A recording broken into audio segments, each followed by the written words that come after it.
ये कहानी है मध्य प्रदेश की राजधानी भोपाल में रहने वाली उमंग श्रीधर की, जो पिछले 5 सालों से अपने स्टार्टअप के जरिए ग्रामीण और होनहार महिलाओं को रोजगार दे रही हैं। वो उमंग श्रीधर डिजाइन्स नाम से एक टेक्सटाइल स्टोर चलाती हैं, जिसमें खादी से तरह तरह का कपड़ा तैयार किया जाता है।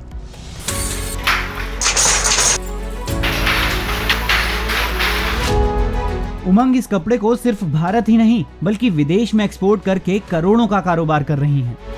मुझे खादी कपड़े से ज़्यादा खादी की जो सोच थी, जो विचार है, जो खादी, उसने मुझे बहुत अट्रैक्ट किया, क्योंकि एग्जैक्टली वो चीज़ थी जो मैं अपनी लाइफ में करना चाहती थी। इसकी शुरुआत एक्चुअली मेरे कॉलेज में ही हो गई थी। मुझे पता चला कि खादी और हैंडलूम जो है हमारे देश के गांव में बनते हैं, इनको लोग अपने हाथों से ट्रेडिशनली बनाते हैं और ये कई 100 सालों से ये काम हमारे देश में हो रहा है। तो मुझे इसमें बहुत इंटरेस्ट आया और मुझे लगा कि यही जो एक चीज़ है जो मुझे पूरी लाइफ करने की ज़रूरत है। जब 2017 में हम लोगों ने काफ़ी कुछ एक्सप्लोर कर लिया, मुझे समझ में आने लगा कि एक्चुअली खादी को प्रॉफिटेबल किया जा सकता है, इसमें से पैसा कमाया जा सकता है। तब जाके मुझे प्रॉपरली एक फॉर्मल इन्वेस्टर से इंक्यूबेशन सेंटर के थ्रू इन्वेस्टमेंट मिला था। मैंने फर्स्ट राउंड में फर्स्ट सीड फंड 40 लाख रुपए का रेज किया था एंड उसके बाद बहुत सारी चीज़ें हुई। जो सबसे बड़ा चैलेंज मुझे खादी में काम करने के कारण हुआ,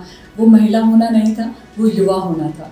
क्योंकि जो खादी से जुड़े हुए लोग हैं वो बहुत बूढ़े हैं, तो बीच में एक पूरी जनरेशन गायब है। जैसे ही लॉकडाउन स्टार्ट हुआ, किसी को कुछ पता भी नहीं था, समझ में भी नहीं आया कि ये लॉकडाउन कितने दिन चलेगा, काम वापस से कैसे चालू होगा। पर फिर भी कहीं ना कहीं हम लोगों ने अपना रास्ता खोजा और बहुत सारे मास्क बनाए, लाखों की क्वांटिटी में मास्क बना के बेचे। पर जो सेकेंड लॉकडाउन जो अप्रैल 2021 में स्टार्ट हुआ, वो बहुत ही डिफिकल्ट था। इस टाइम पे जो हमारा आई थिंक करंट सिचुएशन में जो हमारा चैलेंज है वो ह्यूमन रिसोर्स को लेकर है। भोपाल जैसे शहर में बहुत टैलेंटेड लोग नहीं रह पाते हैं, बट एक जो बहुत अच्छी चीज़ हुई वो थी हमने ट्रेनिंग्स स्टार्ट करी। क्योंकि मैंने क्राफ्ट और खादी को चुना तो मेरी जो ग्रोथ है वो उतनी एक्सपोनेंशियल नहीं हुई in terms of revenue. I am talking in terms of impact we have done a great work। तो पहली साल में करीबन 17 लाख का हमने बिजनेस किया था। फिर धीरे धीरे 17 से 35 लाख हुआ, 35 से 60 लाख हुआ, 1 करोड़ हुआ, 1.5 करोड़ हुआ और इस साल हम लोग करीबन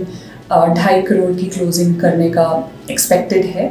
हमारा जो फोकस है वो अगले 10 साल में करीबन 1 मिलियन आर्टिजन्स को रीच आउट करना है और इन आर्टिजन्स को हम लोग क्राफ्ट एंटरप्रेन्योर बनाना चाहते हैं।